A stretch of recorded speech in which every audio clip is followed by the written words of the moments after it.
Cześć! Co prawda jakiś czas temu udostępniłem już filmik na temat spawania profili zamkniętych o grubości ścianki 2 mm, ale chciałem wrócić do tego tematu, ponieważ pod tamtym filmikiem przeczytałem zastanawiający dla mnie komentarz, który troszeczkę nie dawał mi spokoju.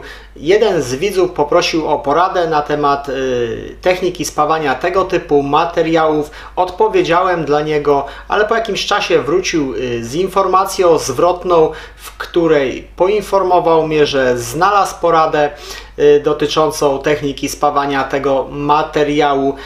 Ktoś, kto zajmuje się zawodowo spawaniem takich oto konstrukcji, zaproponował mu, aby spawał je w ten sposób. Najpierw w miejscu łączenia elementów wykonywał serię spoin punktowych, a następnie jako spoinę licującą wykonał jeszcze jedną spoinę w tym miejscu.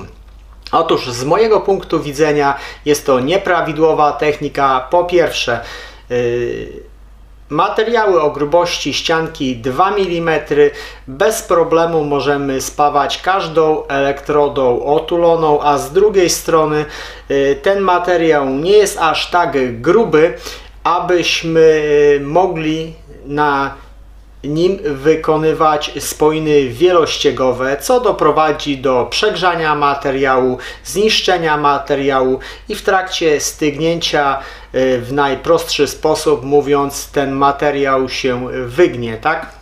Chociaż z drugiej strony może nie do końca zrozumiałem tego pierwszego pytania od zainteresowanego. Być może była taka sytuacja, że te materiały nieprawidłowo były zmontowane i w tej sytuacji proponowałbym spawać w ten sposób, że najpierw wykonujemy spoiny w tych miejscach, gdzie te materiały przylegają do siebie, a następnie przesuwamy się w te miejsca, w którym jest szczelina. Dzięki temu, że najpierw zespawamy w tych miejscach, w których ten materiał przylega do siebie, to jest mniejsze ryzyko, że w trakcie stygnięcia te materiały się odkształcą.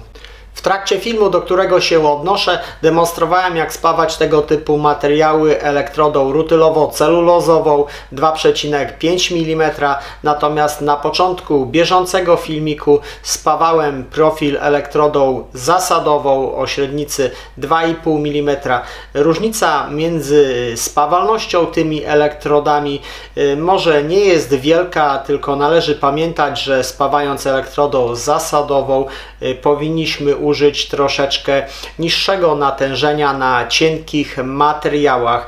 Ja w trakcie tamtego poprzedniego filmiku użyłem 80 A, a w bieżącej sytuacji 60 było dla mnie wystarczającą wartością, tylko że te elektrody przed użyciem wygrzałem w termosie. Największym problemem w trakcie spawania elektrodą zasadową takich drobnych elementów jest to, że jest ona trudno zajarzalna ponownie, czyli ten lej, który powstaje w momencie zerwania łuku, jest utrudnieniem w trakcie ponownego zajarzenia. Próbowałem go ułamywać na wiele sposobów, ale takim skutecznym jest zeszlifowywanie go na drobnym kamieniu. W tej sytuacji demonstruję Wam, jak usuwać go na osełce i powiem szczerze, że wychodzi całkiem nieźle. Może być tak, że będzie się Wam w jakimś sensie ten łuk nadmiernie wydłużał, to proponuję go skracać poprzez zaostrzanie kąta w kierunku kąta prostego w trakcie spawania i trudności powinny troszeczkę się zminimalizować w trakcie spawania. Zajmując się profilami zamkniętymi, wypadałoby jeszcze powiedzieć parę słów na temat materiałów o troszeczkę grubszej ściance. Profil, który właśnie widzicie, którego średnica zewnętrzna to 40 mm, a ścianka 4 mm.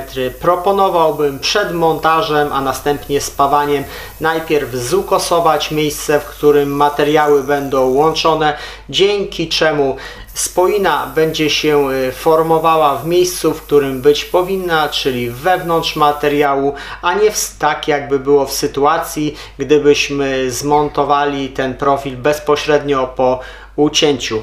W trakcie montażu proponowałbym zwrócić uwagę na jeden fakt. Aby zmontować te materiały najpierw po przekątnej, a następnie wykonać te dwa dodatkowe szczepy wzmacniające. Dzięki temu, że wykonamy dwa pierwsze szczepy po przekątnej, to jest dużo wyższa szansa, że nie zgubimy, mówiąc to w ten sposób, wymiaru w trakcie montażu.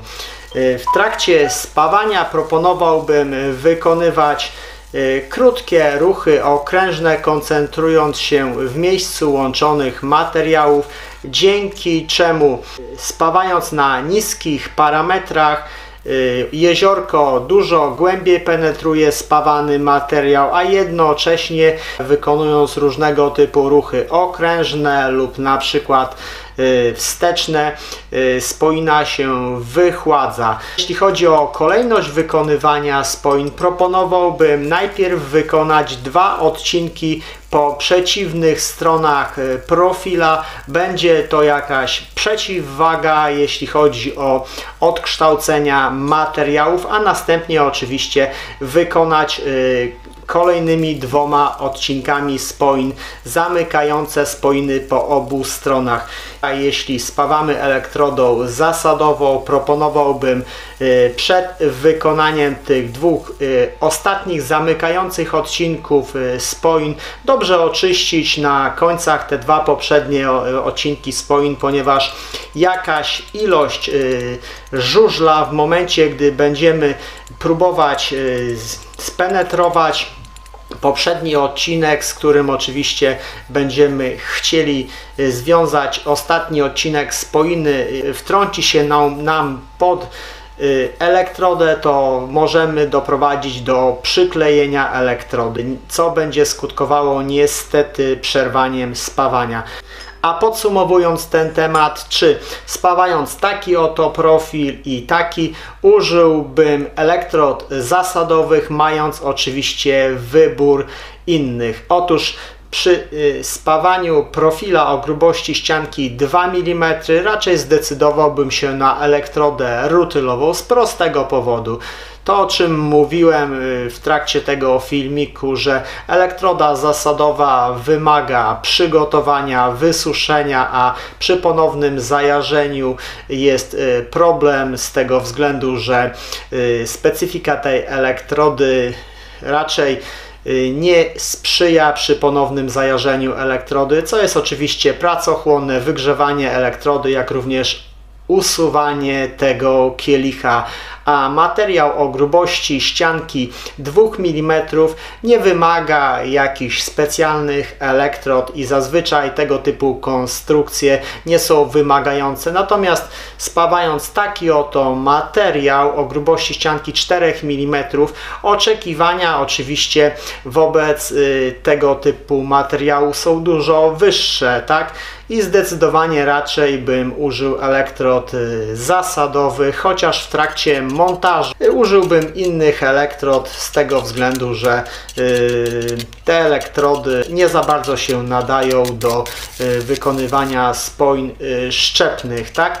Załóżmy, że tego typu materiałów użyłbym do jakiegoś parasola, załóżmy, który znajduje się na posesji, natomiast materiał o takiej ściance raczej bym użył przy budowie jakiejś wiaty, która będzie narażona na obciążenia dynamiczne lub zmiany temperatur. Dzięki za uwagę.